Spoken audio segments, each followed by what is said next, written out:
നിങ്ങൾക്ക് ഞാൻ വിളിച്ചിട്ടുണ്ടായിരുന്നില്ല, നിങ്ങളല്ലേ ഷീന പറഞ്ഞ ആള്? ഈ രാജേഷ് ആരാണ്? എന്റെ ഹസ്ബൻഡാണ്. അതെ, ആളിങ്ങനെ മെസ്സേജ് അയക്കാം. നമുക്ക് ഫേസ്ബുക്കിലായിരുന്നു, അതിൽ നമ്മൾ ബ്ലോക്ക് ചെയ്തു. ഇപ്പം ഇൻസ്റ്റഗ്രാമിലാണ്. നമ്മളെ അക്കൗണ്ടിൽ ഭയങ്കരമായിട്ട് കമൻറ്റ് ഇടുന്നുണ്ട്. നമ്മൾ ഗിഫ്റ്റ് കൊടുക്കണതിൻ്റെ പ്രാങ്ക് വീഡിയോസാണ് കൂടുതലും ചെയ്യണത്. അപ്പം ഇങ്ങനെ മെസ്സേജ് അയച്ചുകൊണ്ടിരിക്കുകയാണ്. അപ്പം ഞാൻ വൈഫിനോട് സംസാരിക്കും പറഞ്ഞപ്പോൾ ആൾ പറഞ്ഞു പ്രശ്നമല്ല, നിങ്ങൾ സംസാരിച്ചോളൂ. നിങ്ങൾ തന്നെയല്ലേ വൈഫ്? അതെ. എന്താ പറയാനുള്ളത്? ആളങ്ങനെ ചെയ്യില്ലല്ലോ. അങ്ങനെ ചെയ്തോണ്ടല്ലേ പറയുന്നത്. ആളെ അക്കൗണ്ട് എന്റെ കയ്യിലുണ്ട്. ആളെ അക്കൗണ്ട് നിങ്ങൾ കയ്യിലുണ്ടെങ്കിൽ നിങ്ങൾ മെസ്സേജ് അയക്കണപ്പോൾ കാണാറില്ലേ? പക്ഷെ ഞാൻ അയക്കലില്ലല്ലോ.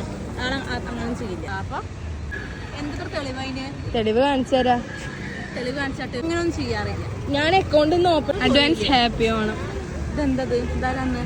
ഇതാ നിന്റെ ചേട്ടൻ തന്നതാ, ഹസ്ബൻഡ്. ആളോട് എന്തെങ്കിലും പറയാനുണ്ടോ? ആള് കോയമ്പത്തൂർക്ക് പോണതിന് മുന്നേ തരാൻ പറഞ്ഞതാ. എനിക്ക് എന്തെങ്കിലും പറയാനുണ്ടോ? ഒന്നും പറയാല്ലേ? ഗിഫ്റ്റ് ഒക്കെ കിട്ടാറുണ്ടോ? ഇല്ല, ലൈഫിൽ ആദ്യമായിട്ടാണ് ഇങ്ങനെ ഗിഫ്റ്റ് കിട്ടുന്നത്. അതെ,